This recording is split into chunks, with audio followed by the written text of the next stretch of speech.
Acho que a única coisa que tem em comum entre os dois livros é que os dois começaram como contos que se desenvolveram, que eu perdi o controle. O primeiro livro, do Itamar Halban,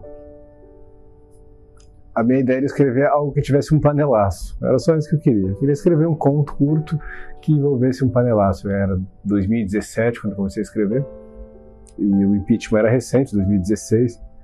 E eu lembrava dos panelaços que tinham ocorrido no ano anterior. E eu imaginei uma cena de um panelaço. Pensei, eu vou escrever algo porque é divertido. Acho que eu vou me divertir escrevendo uma descrição de um panelaço. E acabou virando, acho que o 6º ou 7º capítulo da novela, do livro.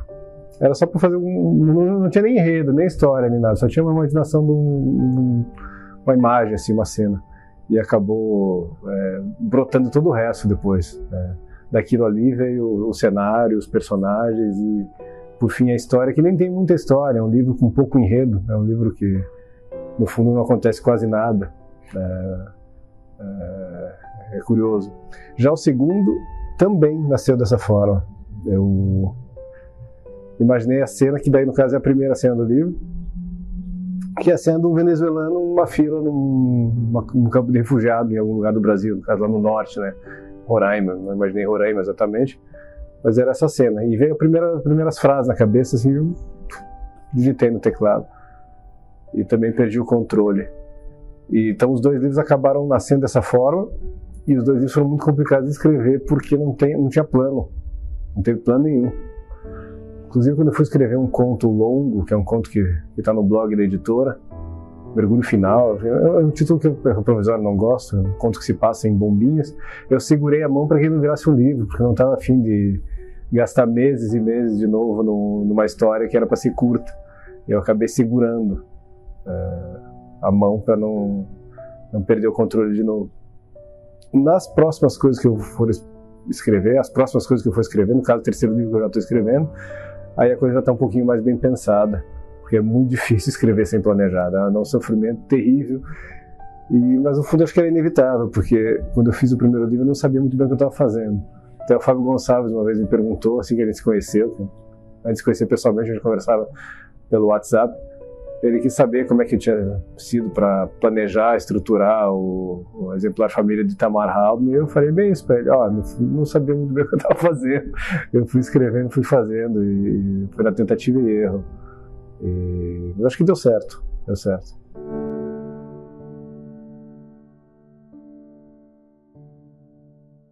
Mas a gente não sabe mesmo o que a gente fez quando escreve. Às vezes outra pessoa vai explicar melhor o que eu escrevi do que eu mesmo. Acontece mesmo. O segundo livro não foi o Se Houvesse um Homem Justo na Cidade, não foi pensado em vocação. Mas dá para ver o livro dessa forma. Sim, de fato é a história de uma pessoa que estava fazendo a coisa errada da sua própria vida e acabou encontrando tardiamente, em circunstâncias até trágicas, o caminho que eu devia ter trilhado muito antes. Encontrou a vocação, chamado mesmo, vocácio. Mas não foi nisso que eu pensei quando eu estava escrevendo. Isso aí está lá, mas não foi o que eu pensei, não era o plano. O plano inicial, que surgiu na visualização de uma cena, a cena inicial, a primeira cena do livro, o plano era mais tentar fazer uma espécie de investigação. Eu mesmo tinha certas perguntas que eram: como será que é você viver numa sociedade que entra em colapso? Porque a gente vê de longe situações como a Venezuela, e não é só a Venezuela, isso acontecia em outros povos. O Líbano é uma sociedade que colapsou, você pega o que foi o Líbano, o Irã colapsou, outras colapsaram. E como que é a experiência, como é que é a sensação, como é que se vive isso? Como é que são os dias, os meses e os anos de uma pessoa que está inserida nessa circunstância? Era isso que passava na minha cabeça. Então foi uma espécie de investigação, teve bastante pesquisa. Hoje em dia é tranquilo com a internet, né? Muitos vídeos, muitas fontes pela internet, o Google ajuda bastante. Dá para passear por Caracas, dá para passear por onde você quiser, tem aquele bonequinho do Google, você coloca a figurinha e consegue passear. Então o livro nasceu com essa ideia de fazer uma investigação, tentar descobrir como é que era a sensação de viver numa sociedade em colapso, mas depois, tentando encarnar o personagem, o narrador, veio a seguinte pergunta: ok, eu estou passando por esse colapso, mas o que isso significa? Qual que é o sentido de tudo isso? Qual que é o sentido de todo esse sofrimento? Qual que é o sentido da história? Qual que é o sentido mais pleno, assim, na acepção mais plena? Como se fosse uma espécie de sentido com S maiúsculo, que me pareceu que seria plausível que uma pessoa se questionasse nessa circunstância. Por que eu estou passando por tudo isso? Por que eu nasci numa época assim?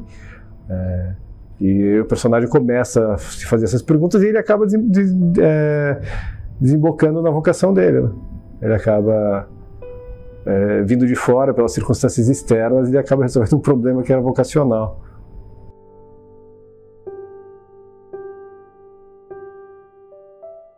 Esse negócio de ter política nos dois livros é algo que até me incomoda um pouquinho.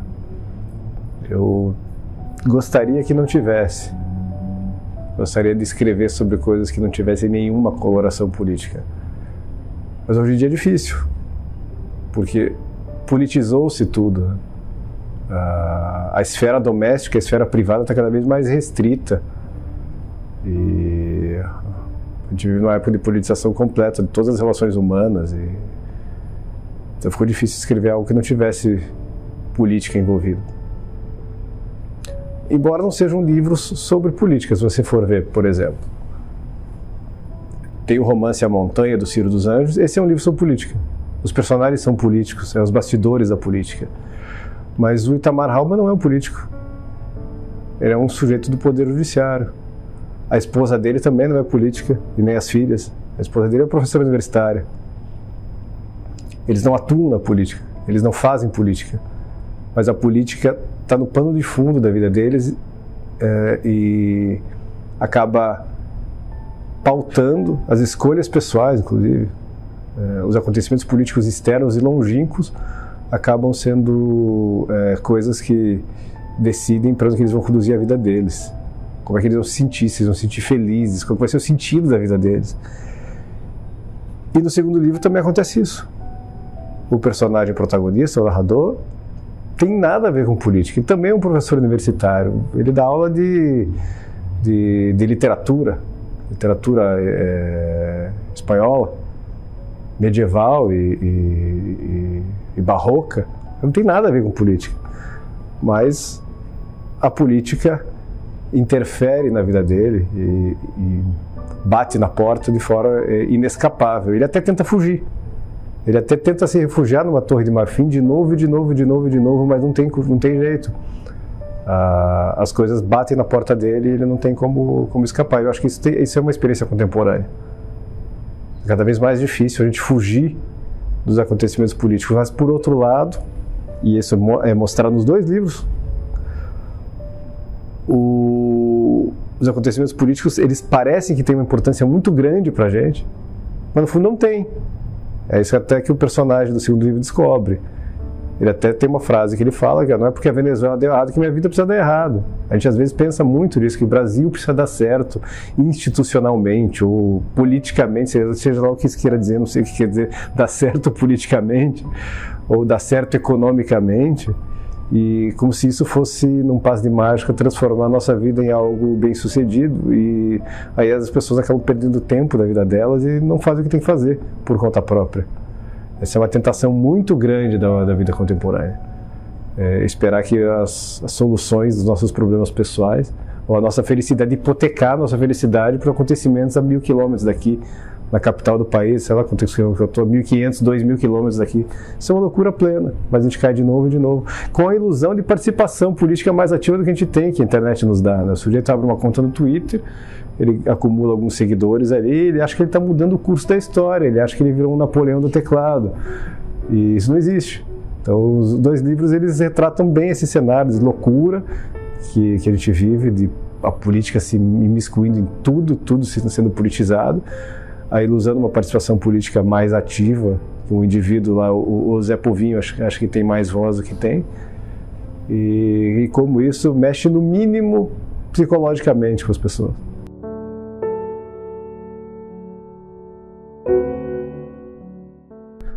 Tá aí uma coisa que eu aprendi com o Douglas Lobo.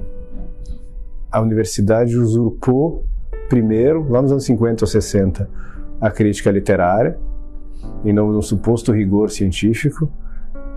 Isso aí acabou saindo dos jornalistas ou dos próprios escritores, ensaístas, para ser algo feito por professores universitários, dentro da universidade, com critérios estruturalistas ou sei lá mais o quê.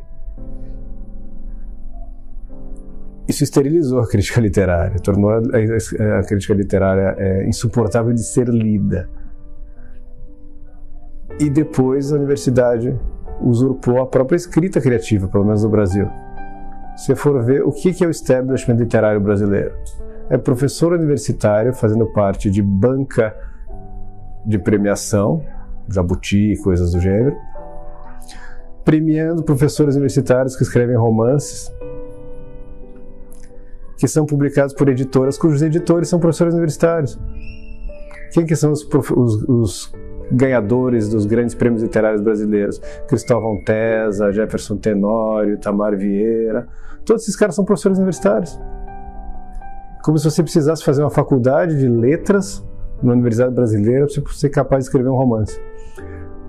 O catálogo de escritores ficcionistas da Danúbio não tem esse perfil. Esse pessoal da academia, eles são fechados dentro de si mesmos e eles escrevem só sobre seus próprios interesses idiosincráticos, interesses da patotinha.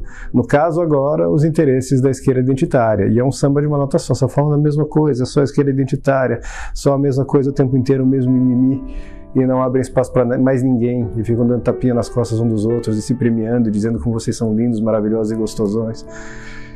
E eu quero abrir espaço, é meu plano, como editor, agora não como escritor, é fazer algo diferente. Se você não escreve sobre isso, se você não escreve desse jeito, se você faz qualquer outra coisa e é boa, ok, vamos publicar. Não tem uma uniformidade de estilo, de assunto, de ideologia, de nada entre os escritores que eu publiquei para a Danúbio. O que tem é uma repulsa ou uma evasão. A gente não faz o que o pessoal está fazendo. O pessoal está escrevendo só sobre raça, sobre feminismo, sobre sei lá mais o que. Não, ele não escreve sobre isso, ele escreve sobre outras coisas. Então, de certo modo, acaba sendo uma literatura dissidente. Isso eu repito, literatura dissidente.